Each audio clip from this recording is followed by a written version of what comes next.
출구 없는 윤석열, 탄핵 데자뷰. 분노한 민심이 정권을 무너뜨린다. 김건희 씨와 한동훈 국힘당 전 비대위원장의 일십 갈등이 일파만파 확산하고 있습니다. 국힘당은 물론 외부 인사들까지 참전해 누가 잘했니 못했니 한마디씩 거듭니다. 최근에는 김건희와 한동훈이 각각 댓글팀을 운영했다는 주장이 나오며 새로운 양상으로 치닫고 있습니다.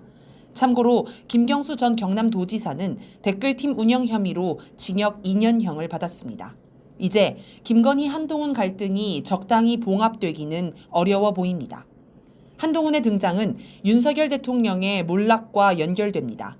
한동훈은 적폐 세력 내에서 일찌감치 윤석열의 오른팔로 차기 대권주자로 지명되었고 언제 정치 전면에 등판하느냐만 관심거리였습니다.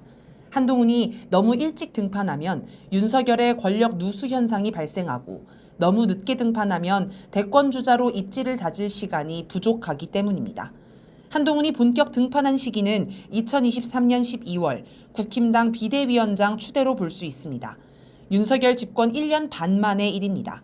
그만큼 윤석열 정권이 빠르게 몰락했음을 보여줍니다. 적폐 세력 처지에서는 윤석열 정권의 권력 누수를 막으면서 한동훈에게 권력이 자연스레 넘어가는 게 최선입니다. 그런데 지금 상황은 그런 부드러운 권력 이양과는 거리가 멉니다. 윤석열 김건희는 한동훈을 배신자로 낙인 찍고 권력을 붙들려 하고 한동훈은 살아남기 위해 서둘러 권력을 빼앗으려 합니다. 그래서 공멸 수준의 폭로전이 이어집니다. 이제 적당히 자연스럽게 권력을 이양하기는 글러먹은 듯합니다. 상황이 이렇게 된 배경에는 강력한 반윤석열 민심이 있습니다. 12일 발표된 7월 2주차 전국지표조사 리포트에 따르면 윤석열 지지율은 26%에 불과합니다. 66%가 국정 운영을 잘 못한다고 응답했습니다. 특히 매우 잘 못하고 있다는 응답이 41%나 됩니다. 자신의 이념 성향을 중도라고 답한 이들 가운데서도 부정평가가 73%나 나왔습니다. 이런 분위기라서 김건희가 명품 가방 뇌물 사건을 두고 사과를 못하는 것입니다. 김건희가 문자로 보낸 제가 사과를 해서 해결이 된다면 1000번, 10,000번 사과를 하고 싶습니다. 단 그 뒤를 이어 진정성 논란에 책임론까지 불붙듯 이슈가 커질 가능성 때문에 쉽게 결정을 못하는 것뿐입니다. 라는 내용처럼 사과한다고 문제가 해결되지 않고 오히려 일이 더 커집니다. 실제로 당시에 김건희 사과 이야기가 잠깐 나왔을 때 사람들 사이에서 사과한다고 끝나나? 잘못했으면 처벌도 받아야지 라는 반응이 나왔습니다. 이처럼 반윤 민심이 너무 강하니 당시에도 그렇고 지금도 사과를 할 수 없습니다. 만약 반윤 민심이 이 정도로 거세지 않았다면 김건희가 사과하고 적당히 넘어갔을 것입니다. 민주당이 총선 후 적폐 청산에 적극적인 모습을 보이는 것도 강력한 민심 때문입니다. 민주당은 윤석열 탄핵 청원이 5만 명을 넘자 관련 청문회를 실시하기로 하고 김건희, 최은순을 증인으로 채택했습니다. 과거에는 볼 수 없었던 전격적인 대응입니다. 예전에 고구마 민주당을 떠올려 보면 관례를 명분으로 법사위원장 자리를 국힘당에 내줬을 것입니다. 지금도 이런 고구마 민주당의 모습이 일소된 건 아닙니다. 5선 중진인 정성호 의원은 한동훈이 제안한 최혜병 특검법을 두고 받아들여도 좋다고 생각한다 라면서 굉장히 의미가 있고 진일보한 것이라고 칭찬했습니다. 최고위원 출마를 선언한 정봉주 전 의원은 한동훈이 총선 때 김건희 특검법도 받을 추세였고 이제는 최혜병 특검도 받아야 한다는 입장이라며 적의 적은 동지라고 주장했습니다. 하지만 이렇게 고개를 드는 고구마 모습들, 정치공학이라는 그럴듯한 말로 민심을 저버리는 행태들, 눈치를 보며 자기 이익만 챙기는 기회주의 속성은 곧바로 국민의 지탄을 받습니다. 강력한 반윤 민심은 윤석열 공격에 동참할지 말지 주저하는 사람들에게 용기를 주기도 합니다. 국방부 대변인을 지냈던 부승찬 의원이 2023년 2월 청와대 이전 과정에 천공이 개입했다는 폭로를 한 것도 그렇습니다. 부승찬 의원이 천공에 관해 제보를 받은 건 2022년 4월 1일 이전입니다. 그렇지만 그때는 이를 폭로하지 않았습니다. 윤석열 지지율이 2022년 6, 7월에 급격히 떨어져 몇 달 동안 20에서 30%대에 머무르자 용기를 내 폭로할 수 있었던 것입니다. 최혜병 사건, 임성근 전 해병대 1사단장 구명로비 사건, 김건희 주가 조작의 연결고리를 입증하는 카카오톡 단체 대화방이 언론에 공개된 것도 마찬가지입니다. 단톡방을 제보한 것으로 알려진 김모 변호사 역시 윤석열 정권이 궁지에 몰리니 정권을 무서워하지 않고 용기를 낼 수 있었을 것입니다. 반윤 민심이 거세게 타오를수록 이런 폭로가 계속될 것입니다. 정권 내부에서도 이런 폭로들이 나올 수 있습니다.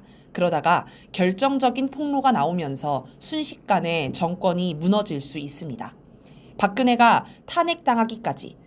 박근혜 정권이 몰락한 과정을 돌아봅시다.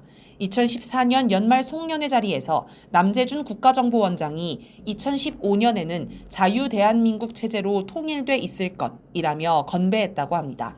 당시 남북 사이에는 대화와 협상으로 관계를 발전시키는 분위기가 전혀 없었습니다. 그러니 갑자기 통일한다면 그건 전쟁을 염두에 둔 발언이었을 것입니다. 송년회 자리에서 남 원장이 이 몸이 죽어서 나라가 산다면 이슬같이 기꺼이 죽으리라 라는 내용의 대한제국 군가를 불렀다는 이야기도 그래서 나온 것으로 보입니다. 그리고 2015년 8월 4일 비무장지대에서 지뢰 폭발로 군인 2명이 중상을 입는 사건이 발생합니다. 정부는 북한이 몰래 군사분계선을 넘어와 지뢰를 매설하고 간 게 터졌다고 주장하였고 8월 10일부터 대북심리전 방송을 재개하였습니다. 그리고 8월 20일 북한이 대북 확성기를 향해 고사총 1발과 직사화기 3발을 발사하고 국군이 대응 차원에서 155mm 포탄 29발을 북한 영토로 발사하는 사건이 발생합니다. 그런데 북한은 자기들이 발사한 적이 없다고 주장합니다. 그러면서 48시간 이내에 대북 확성기를 철거하지 않으면 군사행동을 개시한다고 선포합니다. 한편 기자들이 직사화기 3발이 어디에 떨어졌는지 물었지만 군은 끝내 대답하지 못했습니다. 이때부터 남북은 급박하게 움직이기 시작합니다. 북한은 21일 오후 5시를 기해 준전시 상태를 선포했으며 한미연합사는 워치콘을 4에서 3으로 다시 2로 상향 조정하였고 국군은 최고 수준의 경계태세인 진돗개 하나를 발령했습니다. 22일 오후 3시 북한이 정한 시한이 끝나갈 무렵 극적으로 남북이 협상을 하기로 합의했습니다. 이날 6시부터 시작한 협상은 25일 새벽 1시께 가까스로 합의에 도달했습니다. 그런데 협상이 진행되는 기간 북한에서는 심상치 않은 일이 있었습니다. 북한 잠수함의 70%가 출항한 것입니다. 잠수함은 일단 물속으로 들어가면 탐지가 매우 어렵고 통신도 불가능합니다. 잠수함이 출항한 것은 특정 명령을 받고 작전에 돌입했음을 의미합니다. 그것도 70%면 전면전에 돌입한 것이나 마찬가지입니다. 이와 함께 최전방의 북한 포병이 2배로 늘어나고 상륙작전에 쓰이는 공기부양정 20척이 전진 배치되었으며 특수부대가 이동하기 시작했습니다. 그러자 갑자기 미국이 진행 중이던 한미연합 훈련을 중단하고 B-52 전략폭격기 무력 시위도 취소했습니다. 또 박근혜 정권에게 협상 타결을 종용합니다. 나중에 미군 관계자는 북한군의 움직임을 보니 작전 계획을 다시 짜야겠다고 이야기했습니다. 2015년 8월이면 기존 한미연합사의 작전 계획인 작전계획 5027을 대체한 작전계획 5015를 채택한 지 2달밖에 안 된 때입니다. 그런데 그게 다 무용지물이고 작전 계획을 다시 짜야 한다고 할 정도로 북한군의 움직임이 예상치 못한 수준이었던 것입니다. 박근혜는 협상 타결 당일까지도 북한의 사과를 받아낼 것을 협상단에 지시했지만 끝내 남북 공동합의문에는 사과가 들어가지 않았습니다. 보수 세력 내에서조차 협상 패배라며 개탄하는 목소리가 나왔습니다. 게다가 박근혜는 대북 확성기 방송을 중단해야 했습니다. 북한의 분위기는 정반대였습니다. 남북 고위급 회담을 주도한 황병서 당시 인민군 총정치국장과 김양건 당시 노동당 대남비서는 피 흘리지 않고 전쟁을 막은 공로로 공화국 영웅 칭호를 받았습니다. 이후 11월 14일 박근혜 정권의 실정을 참다 못한 국민들이 들고 일어난 민중 총궐기가 열렸습니다. 시위를 강경 진압하는 과정에서 백남기 농민이 물대포에 맞고 쓰러져 중태에 빠지는 사건이 발생합니다. 이 사건은 나중에 박근혜 퇴진 촛불이 폭발하는 발단이 됩니다. 이듬해 4월 20대 국회의원 선거에서 민주당이 제1당을 차지하면서 여당인 새누리당이 참패합니다. 당시는 이미 박근혜 정권을 향한 국민의 분노가 끌어올랐고 여당 내 내분이 심각한 수준으로 번지고 있었습니다. 김무성 대표가 친박계 공천을 인정할 수 없다며 이른바 옥새 파동을 일으킨 것도 이때입니다. 총선 참패 후 박근혜 정권은 급격히 무너지기 시작합니다. 적폐 세력 내에서도 박근혜를 비난하는 목소리가 커질 정도로 지지 기반이 완전히 허물어졌습니다. 그리고 10월 말 박근혜 최순실 국정농단 사건이 터지면서 결정타를 입었습니다. 사실 최순실 문제는 그 전부터 꾸준히 보도되고 있었기에 알만한 사람은 대충이라도 아는 얘기였습니다. 하지만 결정적인 증거가 나오지 않아 정권에 큰 타격이 되지는 않았습니다. 그런데 박근혜를 향한 국민의 분노가 치솟고 적폐 세력 내 자중질환으로 총선에서 참패하고 지지 기반이 허물어지자 여기저기서 증언이 쏟아졌습니다. 그리고 끝내 박근혜는 임기를 채우지 못하고 탄핵을 당했습니다. 꺼낼 수 없는 전쟁 카드. 박근혜 때랑 지금이랑 비교하면 상당히 유사합니다. 정권을 향한 분노의 민심은 그때보다 더 강력합니다. 박근혜 때는 그래도 여당이 총선에서 참패하자 정권을 심판했다며 관망하는 시기가 있었습니다. 그런데 지금은 그런 것도 없습니다. 총선 이후 첫 촛불 집회에서 시민들은 틈을 주면 살아난다, 쉬지 말고 몰아치자라는 구호를 외쳤습니다. 촛불 국민은 국회의원들이 알아서 할 거라 여기며 지켜보는 게 아니라 서둘러 윤석열을 탄핵하라며 더욱 압박하고 견인합니다. 만약 권력 이양을 무사히 마쳐 한동훈이 집권한다고 해도 분노한 민심에 밀려 윤석열 김건희는 처벌을 피할 수 없습니다.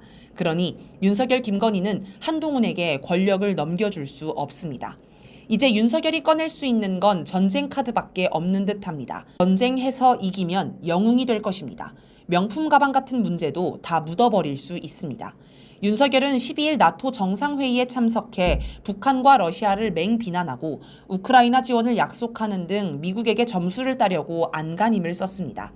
또 윤석열을 따라 미국에 간 김건희는 국립민주주의기금 회의실에서 탈북자들을 만나 북한 인권 간담회를 하면서 우리 정부는 역대 어느 정부보다 북한 인권 개선에 강한 의지가 있다라고 했습니다. 반북 분위기를 고취하며 어떻게든 전쟁 명분을 만들어 보겠다는 의지의 표현입니다.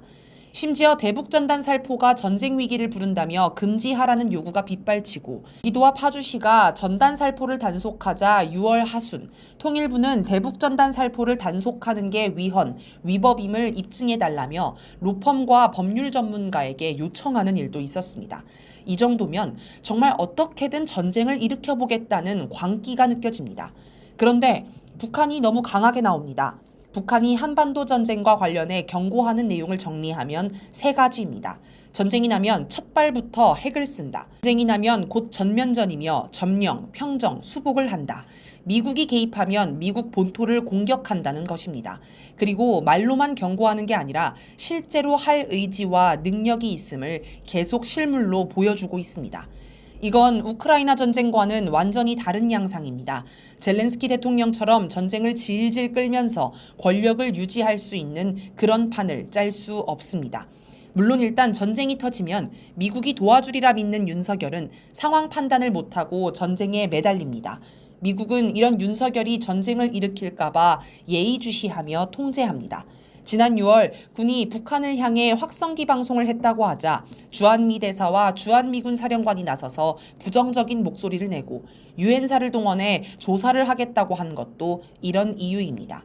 이렇게 윤석열이 살아날 길은 다 막혀 있습니다.